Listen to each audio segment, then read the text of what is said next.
Welcome back to another week of Power Rankings. My name is Hunter, and today we're going to get into how the NFL is shaping following its 10th week of play. Lots of big wins, big losses. We learned a lot this week, and let's get right into it. Like and subscribe. So much content coming. I promise another video will be coming this week. Still deciding on what that is, but be on the lookout. That will be out on Thursday. Number 32, I have the Tennessee Titans. They were on bye this week, so not much to say. They're the worst team in the league. They've lost a lot of football games. That's all I really have to say.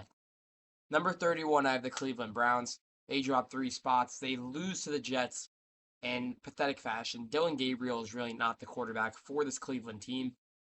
And Cleveland, it's just disappointing. Their offense just needs to wake up, and I'm not sure it's going to do that under Dylan Gabriel. And Cleveland's got a long final 8 games of the season ahead of them. Number 30, the Jets. The Jets have won 2 in a row. So they've gone from 0-7 to 2-7. Big kick return day. Special teams was the reason the Jets won this game. But another team with quarterback issues. Justin Fields would have only had 12 passing yards in this game if it wasn't for a screen pass that went for 40 yards and a touchdown from Breece Hall. Really, this team needs to find its future quarterback in the draft, and it's kind of screwing itself over by winning. But Jets pick up their second victory in a row, which is huge for just the momentum of that team. Number 29, I have the Raiders. Pathetic Thursday night football game where they really got nothing going. The run game and the pass game just were not going. They were getting turnovers. The Raiders defense kept them in this game, but the offense just could not execute. Geno Smith was limping for most of that game. Just really wasn't the best look. And the Raiders, really, that's a season-ending loss for them. And we'll have to see what they do for the remainder of the season, but bad loss by the Raiders. Number 28, I have the Saints. They jump up 2 spots. They beat the Panthers. Tyler Shaw looked pretty solid. He made the throws he needed to make. And the Saints pick up another victory. And it's one that was key. It kind of screwed over their division rival in the Panthers. And that's the type of culture wins that the Saints are going to need to get in a season where they're not going to get many wins. Number 27, I have the Giants. Jackson Dart was incredible again. But what's the story? The Giants blow the game late again. Just defensively did not make stops when it mattered.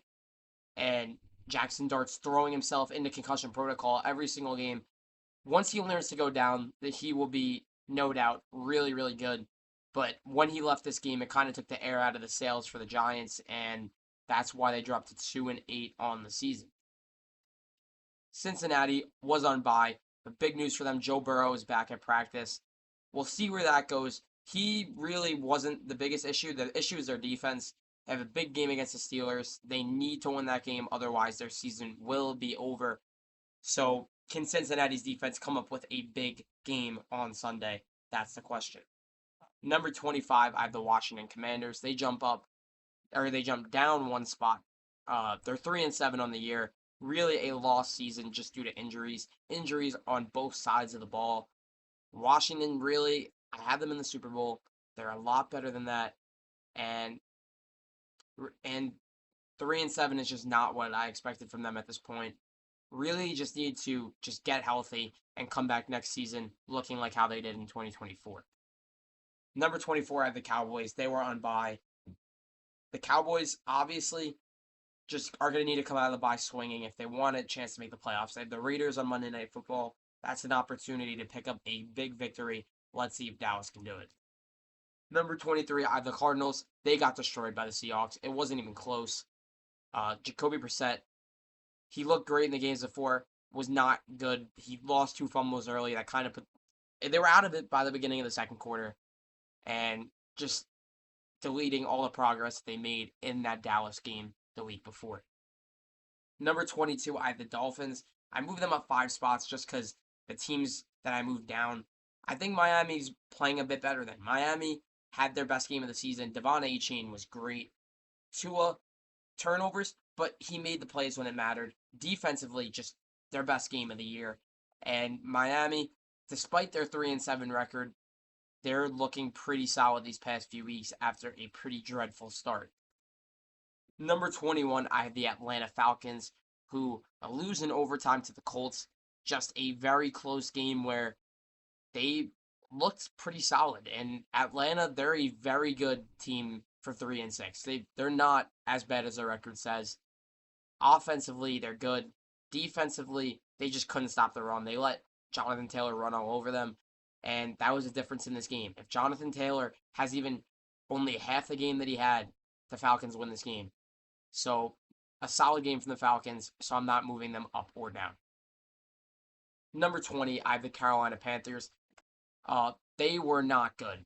For the second week in a row, their offense was really not there. The pass game has not been there since Bryce Young came back. And the Panthers, that was a big opportunity for them to get to 6-4 and stay right in this playoff race. But they squander that opportunity, and they go into week 11 against the Falcons, and what's kind of a must-win game if they want to keep up with the Buccaneers in the division. Number 19, I have the Vikings. They lose to the Ravens.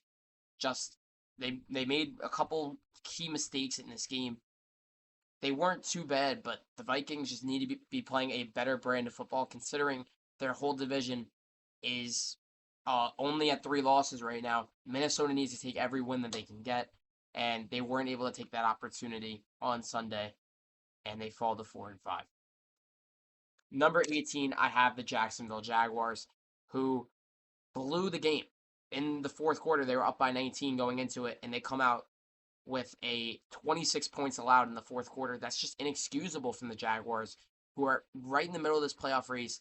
And that win could have single-handedly taken the Texans almost out of the playoff race. And you let them stay in, and they pick up the win over you. Just turnovers and just offensive inefficiency when it mattered is just the reason Jacksonville loses. They still sit in the playoff spot, but Jacksonville is going to need to pick up a key win over the Chargers on Sunday to stay moving in this AFC playoff race.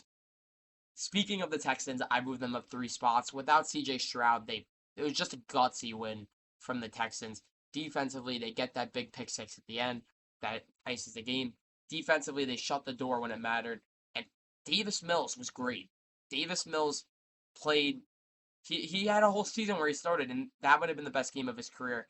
And just what a win for the Texans to just stay alive in this playoff race. And don't look now, this team who looked out of it early is starting to creep back into things. Number 16, I have the 49ers, just outclassed by the Rams in that game. I mean, is the Mac Jones era starting to fall off a little? I mean, he had a good game, but their defense just is too injured to get stops. And we'll see when they bring back Brock Purdy. But the 49ers are in a weird spot because I still feel like we do not know what they are. They've had great games. They beat the Rams this season, but then get blown out by the Rams. So what are the 49ers? That's something we will learn over the course of the next few weeks. Number 15, the Steelers. They go from their best win of the year against the Colts to maybe their worst loss of the year on Sunday night against the Chargers. Offensively, nothing. Nothing happened for the Steelers in that game. They couldn't get anything going. And their defense kept them in it. Their defense was one of their bigger problems the past few weeks. But their defense was much better than their offense on Sunday night. And number 14, I have the Baltimore Ravens, who don't look now. They're on the way back to playoff competitiveness. They pick up another win, their third in a row. Lamar was great. Their defense made key turnovers and just a complete game from Baltimore. Baltimore is only 1 game back in the AFC North now, and they go into a game against the Browns where the other 2 teams in their division are also playing, and it would be a big win for them. So, Baltimore looking for the key win on Sunday and looking to jump back into the playoff race. I have them at 14. Number 13, not much to say. Kansas City, big game against Denver on Sunday. Will they pick up that victory? If they don't, they will not win the AFC West this year. So really a must-win for Kansas City on Sunday. Number 12, Green Bay, who terrible play calling, terrible offensively. Their defense is amazing. That's the story of that game on Monday night. Their defense played out of their mind in stopping that elusive Philadelphia offense, and Green Bay just could not get anything going offensively other than one drive. They fumbled the ball a couple times, and Green Bay's just got to be much better than that. They're way more of a talented roster than their record shows. So just got to make the key plays when it matters, and they have not done that in recent weeks. So they fall out of the top 10 for the first time this season. Number 11, Chicago. What a comeback win for Caleb Williams and that team. Just scoring late and just making the best out of a bad situation early in that game. Caleb Williams just continues to perform, and Chicago is a couple wins away from getting back to the postseason and just more complete games like this one, or just a more complete game. Chicago will be a threat. So I move them to just outside the top 10. Number 10, I have Tampa Bay. They dropped 3 spots to number 10. They lose to New England. They let up big run plays in this game and just big chunk plays. That was their defense's problem. And their offense just needs to be a tiny bit better, but it's just they can't be giving up these chunk plays. And Tampa, their division is so easy. They just need to take advantage, and they have not done that yet of their schedule. They just need to keep picking up victories, and they have a very easy stretch to end the season. So Tampa should be fine. They remain in the top 10. Number 9, I have the LA Chargers. Defensively, they've looked amazing, and that's the key to their 7-3 start. They play Jacksonville this upcoming week, another big game for the playoff race. And LA just gonna keep picking up victories to stay with the Broncos on top and fight for that AFC West positioning. And Justin Herbert, he has no time to throw because all of his linemen are hurt, and he's still making incredible plays. That's just how good Justin Herbert truly is. And that's why he has his team as a top 10 team in the league right now. Number 8, I have the Buffalo Bills. They dropped 6 spots to number 8, where I moved them up 6 spots after beating Kansas City, and then they completely undo all that progress by laying an egg against Miami. Offensively, they were just not there. They couldn't get anything going. They couldn't convert on 3rd and 4th down. And defensively, they just let Devon Achane run all over them. And the Bills looked like a really good team coming out of their bye week. And they respond to that big win over Kansas City with their worst loss of the season against Miami. And that's why I moved them down to number 8. Number 7, I have the Detroit Lions, who they just take care of business. They just run all over the Commanders. Jahmyr Gibbs was great. Jared Goff was great. Just a complete offensive game. And then defensively, only really let them do stuff in garbage time. Just another complete game from the Lions to respond to that loss to Minnesota. That's just how good this Lions team is. And they're just going to continue to prove it every week if they're for real about being a top contender in the NFC. Number 6, I have New England. I finally believe in this team. They get their marquee victory. They beat Tampa. TreVeyon Henderson was amazing. Drake May, another great game. Drake May is the MVP frontrunner for a reason. He's got this New England team looking like one of the best teams in the NFL. Defensively, they've been just efficient. And New England has I had them making the playoffs, and they've surpassed even my expectations. I had them going 10-7, and this looks like a 13 or 14 win football team. They have the Jets on Thursday night, which should help them get to 9-2. That's a game they should take care of, and New England will just keep winning football games. That's what they do. That's why they're at number 6. Number 5, I have the Indianapolis Colts. They acquire Sauce Gardner. He was all right in the game. Defensively, they're all right, but Jonathan Taylor, what a legendary game from him. Just another guy that's at the top of the MVP race just because of how much this guy scores and what he does every game. He has Indianapolis as one of the best teams in the NFL. And Jonathan Taylor, easily one of the more valuable running backs in the NFL, like in history over the course of a season. And Indianapolis is going to need to keep winning football games. They have their bye, and then they have Kansas City. Can Indianapolis pick up their marquee victory? It remains to be seen, but great win in Berlin. Number 4, I have the Broncos. Not much to say other than they got business done. Offensively, they just need to be better.